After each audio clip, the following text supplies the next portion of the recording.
নমস্কাৰ, আজি হৈছে 11 আগষ্ট সোমবাৰ। এই মুহূৰ্তত সমগ্ৰ ৰাজ্যবাসীৰ বাবে আহি পৰিছে আজি সন্ধিয়াৰ বহুকেইটা ডাঙৰ খবৰ। এই মুহূৰ্তত জনাইছোঁ আজিৰ প্ৰথমটো খবৰেই ৰাজ্যৰ লগতে সমূহ দেশবাসীলৈ এটা ডাঙৰ খবৰ, বিগ ব্ৰেকিং নিউজ। এইবাৰ আটক কৰা হৈছে ৰাহুল গান্ধীক। আটক হ'ল কংগ্ৰেছ নেতা ৰাহুল গান্ধী। ৰাহুল গান্ধীৰ লগতে আন কেইবাজন সাংসদক আটক কৰা হৈছে। নিৰ্বাচন আয়োগৰ বিৰুদ্ধে বাহিৰ কৰিছিল প্ৰতিবাদী ৰেলী আৰু সংসদৰ নিৰ্বাচন আয়োগৰ কাৰ্যালয়লৈ ৰেলীৰ সময়তে আটক কৰা হৈছে ৰাহুল গান্ধীৰ লগতে কেইবাজনো সাংসদক। নিৰ্বাচন আয়োগৰ বিৰুদ্ধে তুলিছিল বিস্ফোৰক অভিযোগ। আয়োগৰ বিৰুদ্ধে অভিযোগ তুলি বিৰোধী নেতাসকলৰ প্ৰতিবাদ আৰু আজি নিৰ্বাচন আয়োগে আলোচনাৰ বাবে মাতিছিল বিৰোধীক। তাৰ পৰিৱৰ্তে ৰাজপথত উত্তাল প্ৰতিবাদ সাব্যস্ত কৰে বিৰোধীয়ে। আৰক্ষীয়ে দুখনকৈ বাছেৰে উঠাই লৈ গৈছে প্ৰতিবাদকাৰীসকলক আৰু আটক হ'ল এবাৰ কংগ্ৰেছ নেতা ৰাহুল গান্ধী। ডাঙৰ খবৰসমূহ ৰাজ্যৰ লগতে দেশবাসীৰ বাবে ৰাহুল গান্ধীৰ লগতে আন কেইবাজনো সাংসদক আটক কৰা হৈছে ইতিমধ্যে আৰু নিৰ্বাচন আয়োগৰ বিৰুদ্ধে বাহিৰ কৰিছিল প্ৰতিবাদী ৰেলী। সংসদৰ নিৰ্বাচন আয়োগৰ কাৰ্যালয়লৈ ৰেলীৰ সময়তে আটক কৰা হয় আৰু নিৰ্বাচন আয়োগৰ বিৰুদ্ধে তুলিছিল বিস্ফোৰক অভিযোগ। আয়োগৰ বিৰুদ্ধে অভিযোগ তুলি বিৰোধী নেতাসকলৰ এই প্ৰতিবাদ আৰু আজি নিৰ্বাচন আয়োগে আলোচনাৰ বাবে মাতিছিল ৰাহুল গান্ধীক, কিন্তু তাৰ পৰিৱৰ্তে ৰাজপথত উত্তাল প্ৰতিবাদ সাব্যস্ত কৰে বিৰোধীয়ে আৰু আৰক্ষীয়ে দুখনকৈ বাছেৰে উঠাই লৈ গৈছে প্ৰতিবাদকাৰীসকলক। এই মুহূৰ্তত জনাইছোঁ আজিৰ দ্বিতীয় নম্বৰ খবৰটো দেশবাসীৰ বাবে এটা ডাঙৰ খবৰ, বিগ ব্ৰেকিং নিউজ। এইবাৰ ৰাহুল গান্ধী বনাম নিৰ্বাচন আয়োগ। ৰাহুল গান্ধীয়ে হয় শপতনামা দিয়ক, অন্যথা ক্ষমা খোজক। কঠোৰ হৈছে নিৰ্বাচন আয়োগ। এই মুহূৰ্তৰ খবৰসমূহ দৰ্শকৰ বাবে বিগ ব্ৰেকিং নিউজ জনাইছোঁ। নিৰ্বাচন আয়োগৰ বিৰুদ্ধে অভিযোগ আনি পুনৰ বিপদত পৰিছে ৰাহুল গান্ধী। ৰাহুল গান্ধীলৈ পত্ৰৰ জৰিয়তে কঠোৰ স্থিতি নিৰ্বাচন আয়োগৰ। ৰাহুল গান্ধীয়ে হয় শপতনামা দিয়ক, অন্যথা ক্ষমা খুজিব লাগিব ৰাহুল গান্ধীয়ে নিৰ্বাচনী আয়োগৰ লগতে সমগ্ৰ দেশবাসীৰ ওচৰত।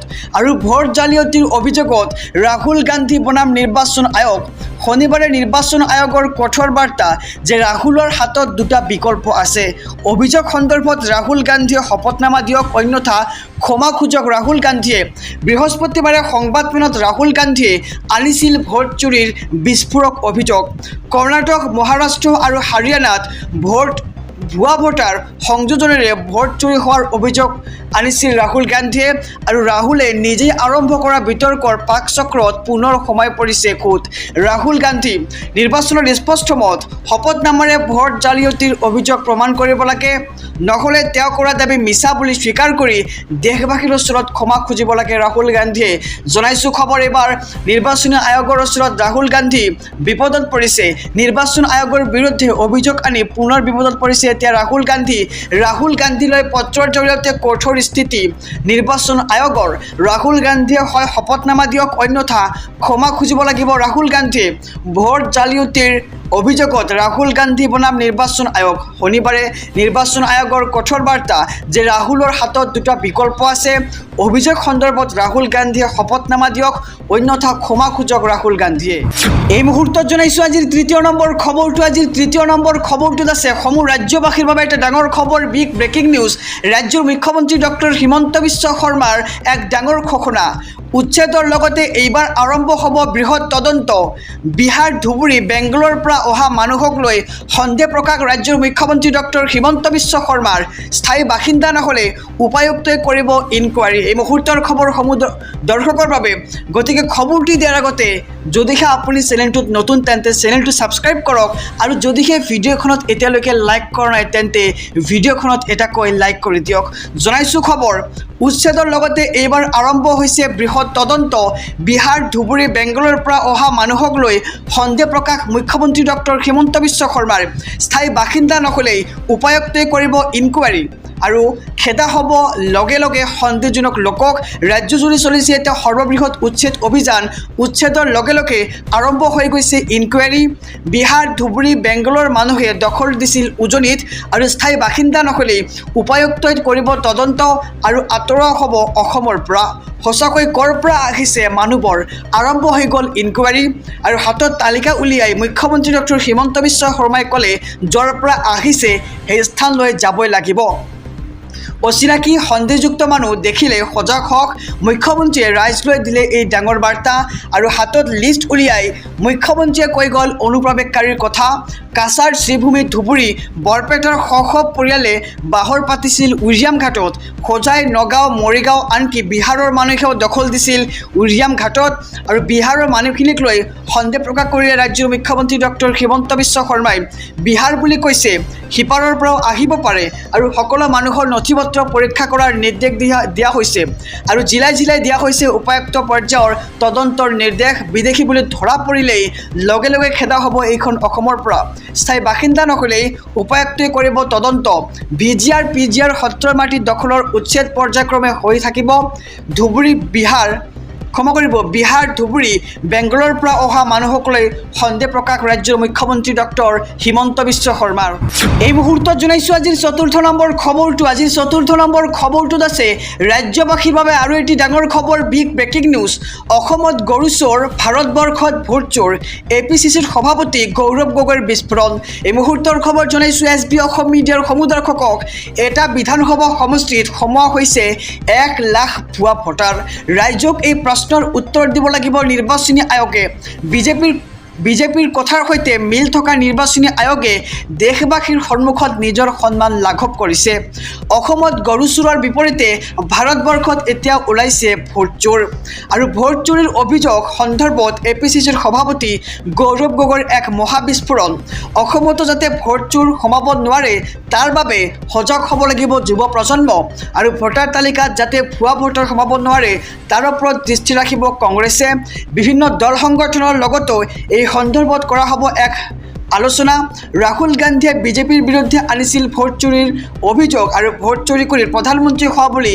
নৰেন্দ্ৰ মোদীৰ বিৰুদ্ধে আনিছিল বিস্ফোৰক অভিযোগ ৰাহুল গান্ধীৰ অভিযোগৰ পিছতেই সমগ্ৰ দেশজুৰি লাগিছিল তোলপাৰ আৰু এটা বিধানসভা সমষ্টিত সোমোৱা হৈছে 1 লাখ ভুৱা ভোটাৰ ৰাইজক এই প্ৰশ্নৰ উত্তৰ দিব লাগিব নিৰ্বাচনী আয়োগে এক ডাঙৰ মন্তব্য কৰিছে এইবাৰ সাংসদ গৌৰৱ গগৈয়ে বিজেপিৰ কথাৰ সৈতে মিল থকা নিৰ্বাচনী আয়োগে দেশবাসীৰ সন্মুখত নিজৰ সন্মান লাঘৱ কৰিছে বুলি মন্তব্য কৰিছে এইবাৰ সাংসদ গৌৰৱ গগৈয়ে এই মুহূৰ্তত জনাইছোঁ আজিৰ পঞ্চম নম্বৰ খবৰটোত আছে সমগ্ৰ ৰাজ্যবাসীৰ বাবে এটা ডাঙৰ খবৰ বিগ ব্ৰেকিং নিউজ ৰাজ্যৰ মুখ্যমন্ত্ৰী ডক্টৰ হিমন্ত বিশ্ব শৰ্মাৰ এক বৃহৎ ঘোষণা মুখ্যমন্ত্ৰীয়ে উল্লেখ কৰি কৈছে যে দক্ষিণ হালমাৰা মানকাচৰ আৰু বাঘবৰত মানুহ কেনেকৈ থাকিব নিজক ৰক্ষাৰ বাবে হাতত কিবা এটাতো থাকিব লাগিব লাইচেন্স সন্দৰ্ভত মুখ্যমন্ত্ৰী ডক্টৰ হিমন্ত বিশ্ব শৰ্মাৰ বৃহৎ ঘোষণা এই মুহূৰ্তৰ খবৰ সমুদৰ্শকৰ বাবে নিজকে ৰক্ষা কৰিবৰ বাবে হাতত কিবা এটাতো থাকিব লাগিব বন্দুক নহ'লে দক্ষিণ হালমাৰা মানকাচৰত অসমীয়া মানুহ কেনেকৈ থাকিব আৰু বাঘবৰত কেনেকৈ থাকিব আপোনালোকে তালৈ গ'লেহে গম পাব তাৰ অৱস্থা কেনেকুৱা আৰু 20ৰ পৰা 25,000 সন্দেহজনক নাগৰিকে ঘেৰি আছে সত্ৰ আৰু তাৰ মাজত কেৱল 100জন মানুহে সত্ৰ ৰক্ষা কৰি বহি আছে গতিকে তেওঁলোকক তাত ভালকৈ থাকিবলৈ কিবা এটাতো লাগিব তেওঁলোকক সুৰক্ষাৰ বাবে দিব লাগিব বন্দুক মুখ্যমন্ত্ৰী স্পষ্ট ঘোষণা কৰিছে আৰু কিন্তু আমি এনেই নিদিওঁ বন্দুক বিবেচনাৰ মাজেৰে দিয়া হ'ব আইনৰ যোগেদি বন্দুক দিয়া হ'ব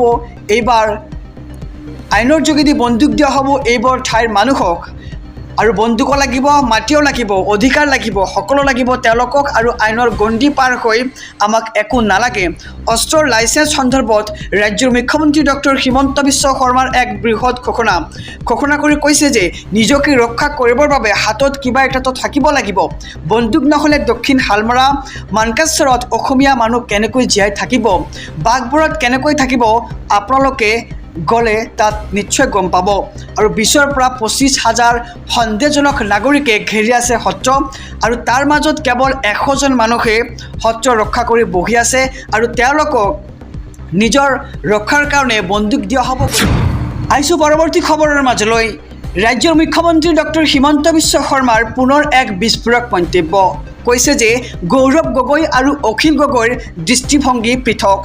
আমাৰ স্পষ্ট কথা, সন্দেহযুক্ত লোকৰ ওচৰত থাকিব নোৱাৰিব ৰাজ্যৰ ভূমি। এই মুহূৰ্তৰ খবৰ সমূহ দৰ্শকৰ বাবে। গৌৰৱ গগৈ আৰু অখিল গগৈৰ দৃষ্টিভংগী একেবাৰে পৃথক। কিন্তু আমাৰ স্পষ্ট কথা, অসমৰ ভূমি কোনো সন্দেহযুক্ত লোকৰ হাতত থাকিব নোৱাৰে। আমি এটাৰ পিছত আন এটা সমষ্টি হেৰুৱালোঁ, জাতি মাটি ভেটি সকলো হেৰুৱালোঁ। উৰিয়ামঘাটৰ বেদখলকাৰীয়ে যদি ভেটি দিলে হয় তেন্তে খিলঞ্জীয়াৰ স্বাৰ্থৰ সিদ্ধি নহ'লহেঁতেন আৰু খিলঞ্জীয়াই নিজৰ অধিকাৰ হেৰুৱালেহেঁতেন। দুখীয়া মানুহৰ লগত 2ৰ পৰা 300 বিঘা মাটি কেনেকৈ থাকে, কেতিয়াও থাকিব নোৱাৰে, মুখ্যমন্ত্ৰীয়ে স্পষ্ট ঘোষণা কৰিছে। আৰু দুখীয়া মানুহৰ বৃহৎ পুখুৰী অট্টালিকা কেনেকৈ থাকে? এই সম্পৰ্কত গৌৰৱ গগৈ আৰু অখিল গগৈৰ উত্তৰ কি হ'ব সেয়া জানিব বিচাৰিছে মুখ্যমন্ত্ৰীগৰাকীয়ে। গৌৰৱ গগৈ আৰু অখিল গগৈক উভতি ধৰিলে এইবাৰ ৰাজ্যৰ মুখ্যমন্ত্ৰী ডক্টৰ হিমন্ত বিশ্ব শৰ্মাই। আকৌ জনাইছোঁ খবৰ যে গৌৰৱ গগৈ আৰু অখিল গগৈৰ দৃষ্টিভংগী একেবাৰে পৃথক। আমি এটাৰ পিছত আন এটা সমষ্টি হেৰুৱালোঁ। উৰিয়ামঘাটৰ বেদখলকাৰীয়ে যদি ভোট দিলে হয় তেন্তে খিলঞ্জীয়াৰ স্বাৰ্থৰ সিদ্ধি নহ'লহেঁতেন আৰু খিলঞ্জীয়াই নিজৰ অধিকাৰ হেৰুৱালেহেঁতেন। দুখীয়া মানুহৰ লগত কেনেকৈ 2ৰ পৰা 300 বিঘা মাটি থাকিব পাৰে? দুখীয়া মানুহৰ বৃহৎ পুখুৰী বৃহৎ অট্টালিকা থাকে নেকি? এই সম্পৰ্কত গৌৰৱ গগৈ আৰু অখিল গগৈৰ উত্তৰ কি সেয়া উত্তৰ বিচাৰিছে ৰাজ্যৰ মুখ্যমন্ত্ৰী ডক্টৰ হিমন্ত বিশ্ব শৰ্মাই।